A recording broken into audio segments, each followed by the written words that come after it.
Ahora. Empezamos a ver entonces qué es eso de la acotación. La acotación es la forma en la que nosotros indicamos en un plano las medidas constructivas que tiene un determinado elemento, una pieza. Para nosotros sobre todo va a ser pues el mecanizado que hacemos en las tapas de los cuadros eléctricos. De alguna manera tenemos que indicarlo para que la persona que va a mecanizar ese cuadro, o si somos nosotros el que lo vamos a mecanizar, entendamos cuáles son las medidas que la persona que diseñó esa instalación, esa pieza, ese cuadro, pretende que le demos o que le hagamos. ¿Vale? Para ello, pues como siempre hay que utilizar un lenguaje que sea lo más universal posible y que nos permita entendernos, independiente muchas veces del idioma que hablemos o de otras circunstancias. Bueno.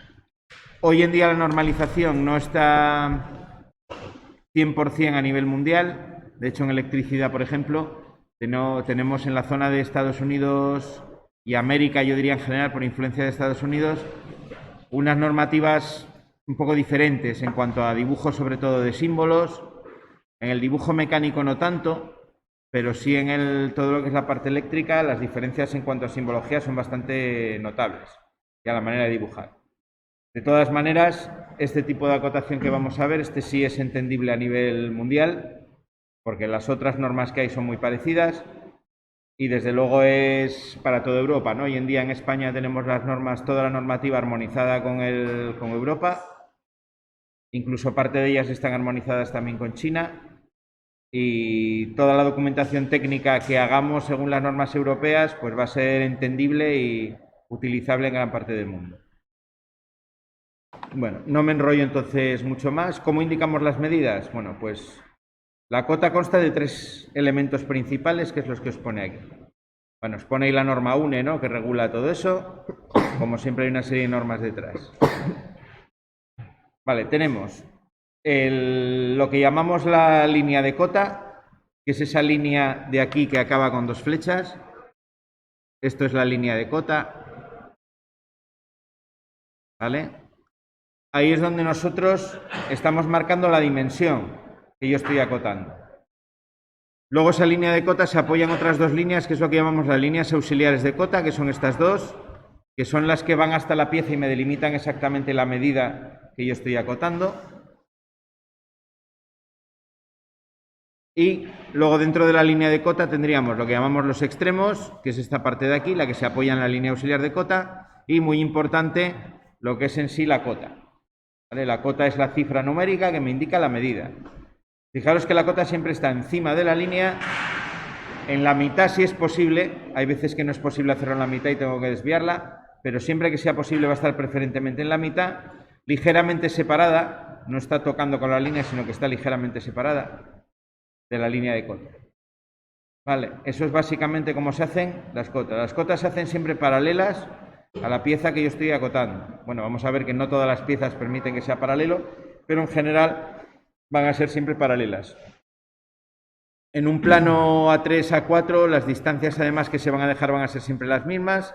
Aquí vais a tener de distancia siempre a la pieza la primera cota 8 milímetros y la siguiente, si yo tuviese una segunda cota aquí, imaginaos que tendría aquí una segunda cota. Entre estas 2 habría como mínimo 5 milímetros.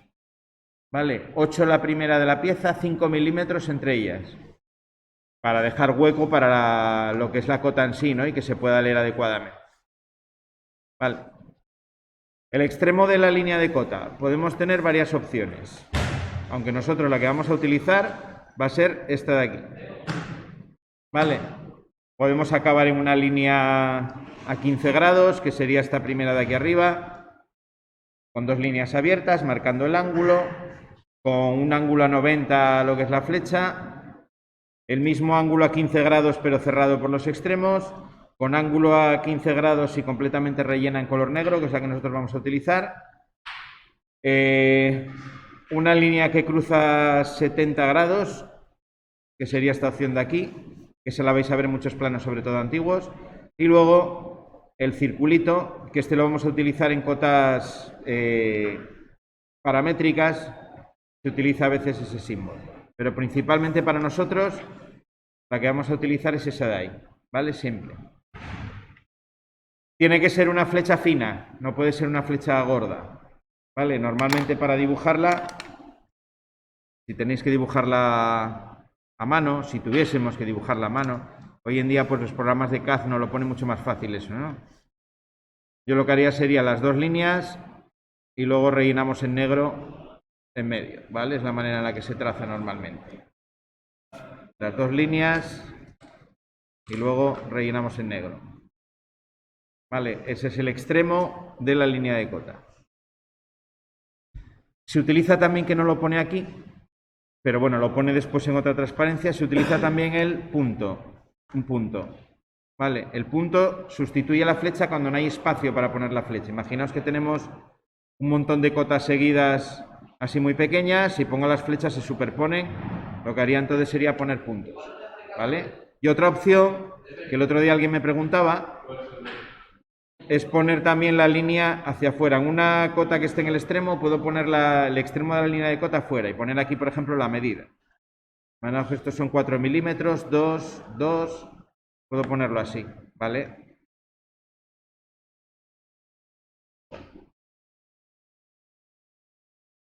Si yo pusiese aquí la flecha dentro, el número se me va a pegar con la flecha, entonces para evitar que el número y la flecha se toquen, saco la flecha fuera. Se prolonga la línea de cota un poquito hacia afuera y la flecha se pone desde fuera. Vale, son ya diferentes opciones que tenemos a la hora de dibujar. Las líneas de cota no se deben de cruzar, hay que intentar en la medida de lo posible que no se crucen. Las líneas de cota, donde está el número, porque me van a impedir entender bien el plano. Las líneas auxiliares de cota voy a intentar que no se crucen, pero a veces van a tener que cruzarse, eso va a ser inevitable. Las auxiliares sí se podrían llegar a cruzar, aunque hay que evitarlo, pero las líneas de cota en sí nunca deben de cruzarse. Bueno, ejemplos y ya con diferentes opciones. Fijaros, la línea auxiliar de cota os está indicando ahí que se prolonga siempre unos 2 milímetros más allá de la línea de cota. Esas líneas que me marcan la dimensión en sí sobre la pieza se prolongan 2 milímetros más allá de la línea de cota. Vais a ver en los programas de CAD que no llega a tocar la pieza, siempre hay una pequeña separación, como estáis viendo ahí, ¿no? La línea en rojo, fijaros que no llega a tocar. Cuando dibujamos a mano, la línea de cota la hacemos que toque, porque lo que se hace es las aristas de la pieza hacerlas en un grosor un poco mayor que las líneas auxiliares de cota. ¿Vale? Si esto lo hago, por ejemplo, en grosor 5 milímetros, las líneas auxiliares de cota las haré en 2. ¿Vale? Veremos en la siguiente parte del tema las normas de dibujo. Los grosores de línea están también normalizados. No utilizo el grosor que yo quiera, sino que están normalizados. Dibujo técnico está todo normalizado. Todo hay una norma que me dice cómo lo tengo que hacer.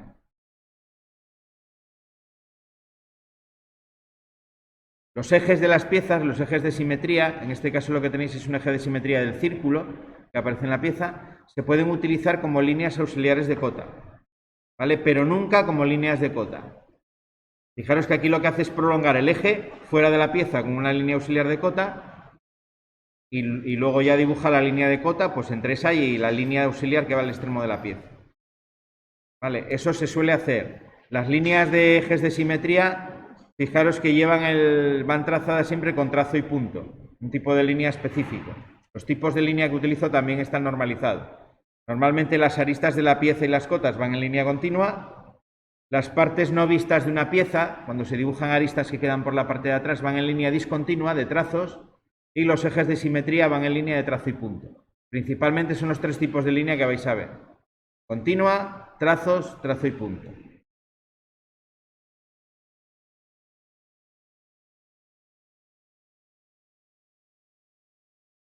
Todas las líneas auxiliares de cota tienen que ir en perpendicular a la pieza, aunque os dice ahí que hay excepciones. Una excepción sería, por ejemplo, esa pieza cónica que está ahí. Esto es un tronco cónico, ¿no? Un tronco de cono, lo que está acotando. Está acotando el diámetro de la base y lo que hace es sacar inclinadas las líneas auxiliares de cota, más que nada para que no se superponga las flechas con las aristas de la pieza. Es una manera de evitar la coincidencia de los dos. Esto se hace excepcionalmente, pero se puede llegar a hacer, ¿vale? Cuando no haya más remedio. Los chaflanes o redondeamientos se acotan entre los puntos de intersección. Esto también tiene una razón que es importante que, vamos, si lo pienso me doy cuenta enseguida. Si yo voy a chaflanar una pieza, primero tengo que cortar la pieza sin los chaflanes, ¿no? Si yo quiero hacer esto, pegarle un corte a una pieza, lo normal es que yo corte la pieza que está en línea continua. Es decir, que haga una especie de trapecio y luego redondee una arista y corte la otra en chaflán. Entonces, la medida que la persona está construyendo la pieza, la medida que le interesa saber es el tamaño inicial de la pieza que tiene que cortar para luego conseguir el chaflán. Bueno, aquí faltan cotas, ¿eh? Habría que acotar también cuánto mide el chaflán. Pero la primera medida que le interesa es el ancho total de la pieza, que tiene que cortar para luego achaflanar o redondear o lo que sea. Por eso, normalmente, cuando tengo chaflanes o aristas que van redondeadas, se acota el total de la pieza. Es decir, la intersección de las prolongaciones de los lados de la pieza, que es lo que os pone ahí. Vale, pensar, siempre que tengáis dudas acotando, y a vosotros os va a ser más difícil porque no sois mecánicos, lo que tendría que pensar es cómo voy a fabricar la pieza. Porque al final yo voy a utilizar las cotas que tengan sentido con la manera en la que voy a mecanizar. Vale. Pongo un ejemplo. Tú tienes que hacer 2 taladros. No va a ser nuestro caso porque nosotros en cada taladro metemos un único componente. Pero imagínate que tú tienes un componente que va en la tapa de un cuadro, que tengo que insertarlo en 2 taladros. La misma pieza, una pieza única que va en 2 taladros. A la hora de acotar esos taladros, la medida siempre que me va a interesar entre ellos es que la distancia entre los 2 centros de los taladros sea una distancia determinada, la que coincide con la pieza. Si yo en vez de acotar los centros entre sí, voy acotando desde la arista de la pieza, desde el borde, de la puerta, por ejemplo, del armario, puedo cometer un error mayor que si yo voy a medir directamente la distancia entre los centros. No sé si me estáis entendiendo esto que estoy diciendo. Os hago un pequeño dibujo. Imaginaos que tenéis que hacer 2 taladros. Porque yo tengo una pieza que va a encajar ahí. Una pieza que tiene un par de cilindros que tienen que encajar en ese taladro, lo que sea. Imaginaos que es un display con, yo qué sé, que os indica una temperatura. A la hora de acotar, una opción sería, cojo aquí el eje de simetría, cojo el eje de simetría, aquí tendría el eje de simetría de los 2 círculos, y bueno, yo lo que podría hacer sería venir aquí, no sé, imaginaos que saco aquí y sacaría el eje, pongo aquí una cota,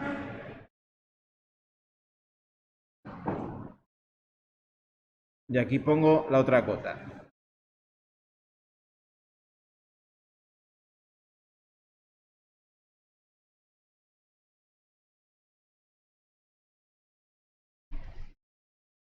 Eso es una opción. Y la otra opción sería que yo vengo, doy por ejemplo esa primera cota de ahí y luego lo que doy es esta distancia.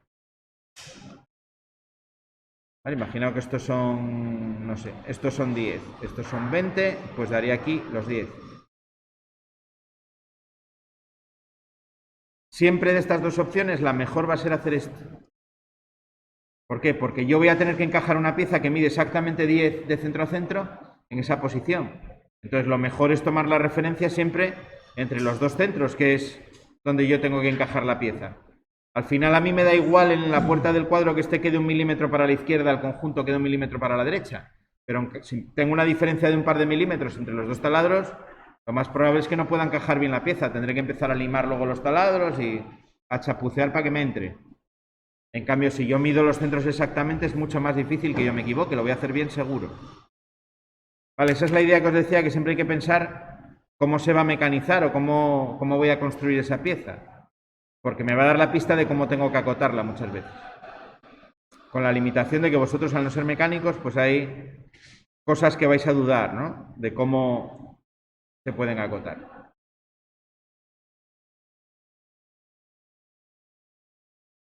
Bueno, más cosas que me cuentan aquí sobre la acotación.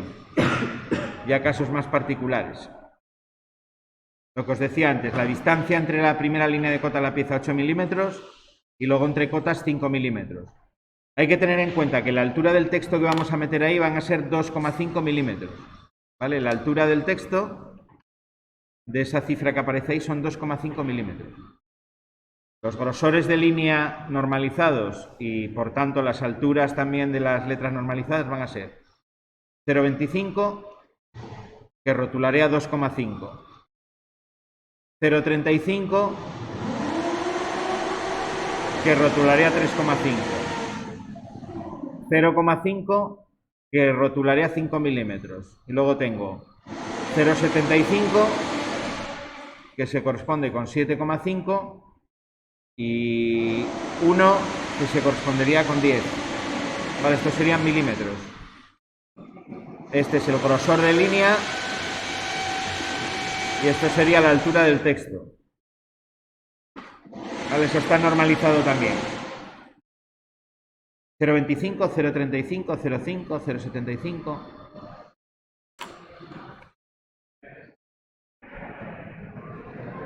Si compráis rotuladores de estos finos de precisión para dibujar, os van a coincidir normalmente los diámetros que tiene la punta con esa serie de ahí. 0,5, 0,35, 0,25. Aunque todavía se ven otra serie, que era la que se utilizaba antiguamente, que era 0,2, 0,4, 0,8. Pero bueno, hoy en día la que está normalizada es esa de ahí.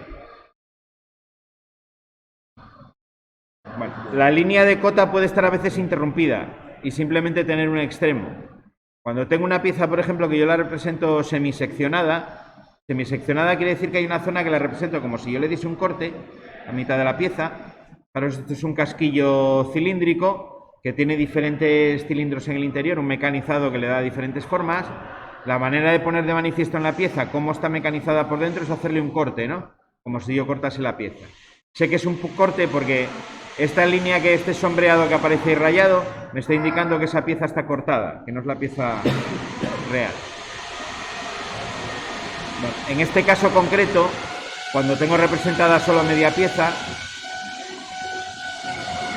yo puedo representar las líneas de cota de esta manera, interrumpidas. ¿Vale?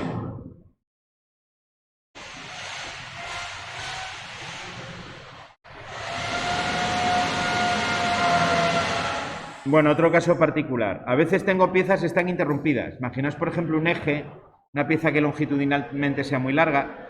Cuando la represento en un plano a escala, si yo utilizo la misma escala para todos los componentes, pues hay componentes que apenas se van a ver, porque en comparación con el que es muy largo, para que el largo me entre en el plano, pues tengo que reducirlo a muchos. Lo que se hace en esos casos, para evitar esa reducción de todo, es cortar o representar fuera de escala lo que es el elemento más largo, el eje, ¿no?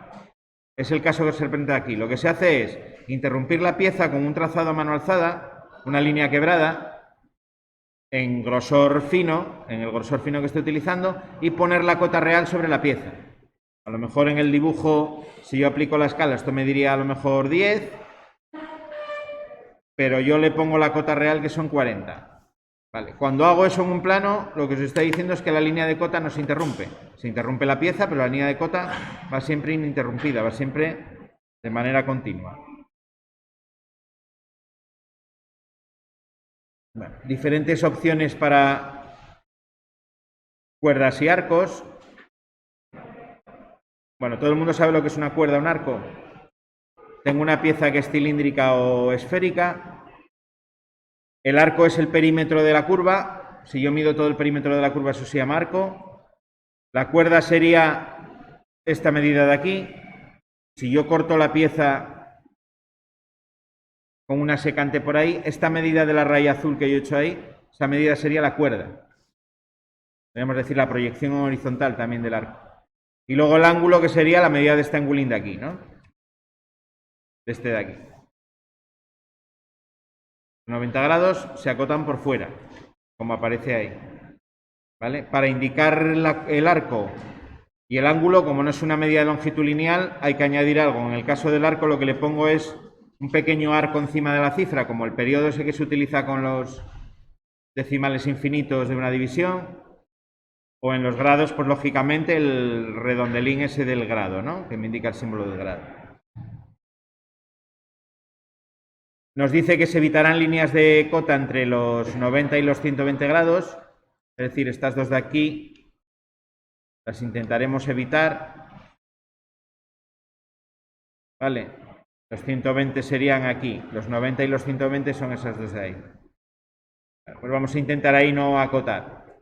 ¿Por qué? Pues porque no tendré claro si tengo que poner el número que se lea desde un lado o desde otro.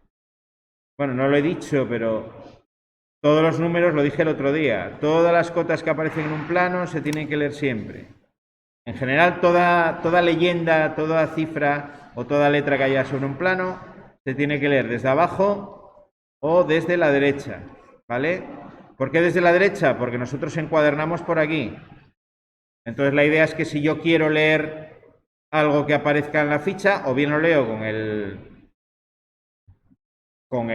vamos, lo que es la hoja en posición normal, o bien la giro con la encuadernación hacia arriba, ¿vale? Para leerla desde aquí, esa es la razón, ¿vale?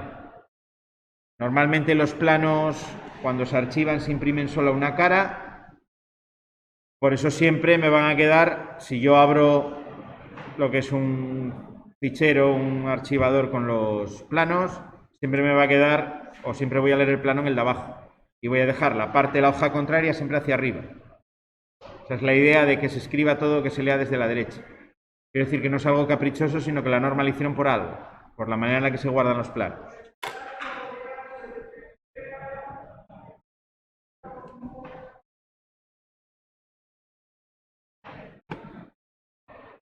Bueno, más opciones. No me voy a enrollar hoy mucho más porque lo que me interesa es que hagáis unos ejercicios iniciales y luego ya seguir con el trabajo de taller. Mirad, más opciones para radios y diámetros. Bueno, si tengo una vista con un corte que no está completa, lo mismo que sucedía antes, yo puedo poner la línea no completa, ¿no? La línea de cota, hacer la mitad. En este caso me va hacia el centro, hasta el centro, se prolonga ligeramente unos 2 milímetros del centro y sobre esa línea me pone ese símbolo, ese círculo con la raya cruzando que significa diámetro. En este caso me pone el diámetro porque la pieza es circular. Si yo la viese completa, no haría falta poner el diámetro si el círculo estuviese completo, pero como no está completo me lo pone. Este diámetro se utiliza también en piezas como esta que tenéis aquí, donde yo no veo el círculo. Aquí yo no estoy viendo el círculo, no solo veo líneas rectas, por eso pone el diámetro. Esta pieza, si yo no pongo el diámetro, podría entender que es cuadrada. O podría tener cualquier otra forma, podría ser rectangular. Digo vista desde arriba, ¿eh? Pero bueno, yo sé que es redonda porque me pone aquí el símbolo del diámetro. Está indicando que eso es un círculo, desde el otro lado.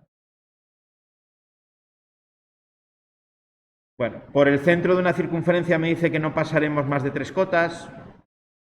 ¿Vale? Nunca tendremos más de 3 cotas. Por eso me lo pone en rojo.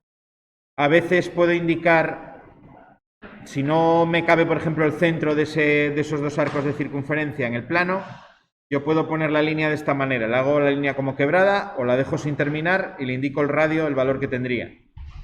¿Vale? Radio 100, radio 130. Esa R mayúscula me indica radio. En este caso, pues es una pieza que está interrumpida también. Al indicar el radio entiendo que esa pieza es circular, si no tengo otro plano que me lo aclare. Es decir, está completamente cerrado el círculo.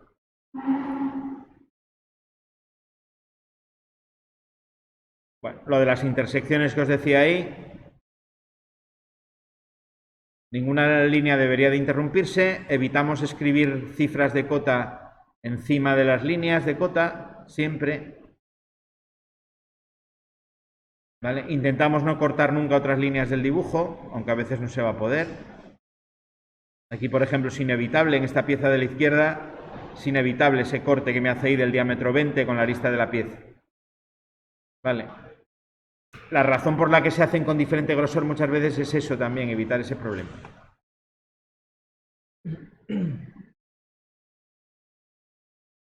Bueno, las cotas que se llaman continuas. Mirad, lo que os estaba diciendo antes del puntito, cuando no me caben las líneas de cota, se pueden sustituir por el punto ese, en vez de poner la flecha, poner el punto. Y se puede sacar incluso la línea de cota en el exterior de la pieza. La medida de 1 que me está cotando, aquí no es ni más ni menos que esto de aquí. Eso es lo que mide 1. Pero la cifra de cota, fijaros, me la pone fuera. Porque aquí no le cabe el 1. Se le pisa con las líneas auxiliares de cota. ¿Vale? Y esta flecha sobraría, yo creo. No sé si la añadí yo luego. No, viene ahí. Vale, aquí lo que dejaríamos sería un punto, otro punto, y aquí la flecha la quitaríamos porque las dos cosas a la vez no se ponen. Fijaros que en el resto, por ejemplo, en el 5, no pone línea, no pone flechas. Bueno, no me hacen falta porque ya las tengo a ambos lados, ¿no? Con poner la cifra en medio, me vale. Sería una cotas que se llaman en serie, continuas. ¿Vale? Los trazos, si lo hago con trazos a 45 grados, lo que no se suele hacer es mezclar en el mismo plano trazos y flechas. Es decir, hay que ser coherente. Si utilizo la flecha en todo el plano. Si utilizo trazos, el trazo en todo el plano. Bueno, si no hay espacio, imaginaos incluso, si no hubiese espacio, se puede sacar la cifra de cota con una línea. Se tira una línea desde la cifra de cota hasta la línea de cota y también vale. Bueno, para poner en práctica todo esto rápidamente, la parte más sencilla. Vamos a hacer este ejercicio ahora, ¿vale? Lo hacemos, dejamos 15 minutos y os doy la solución, ¿vale? Para que veáis el primer ejemplo.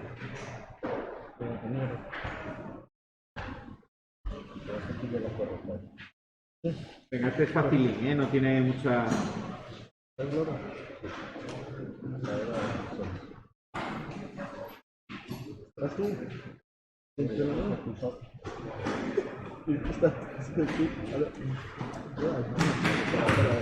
Normalmente queda allí en la zona de la caseta, tío.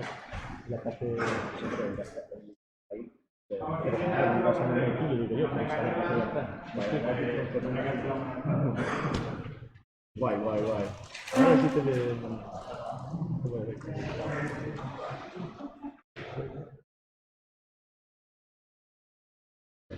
Para las medidas del número de cuadritos que tiene la dimensión, ¿vale? El número de cuadritos es lo que tiene que ser la línea.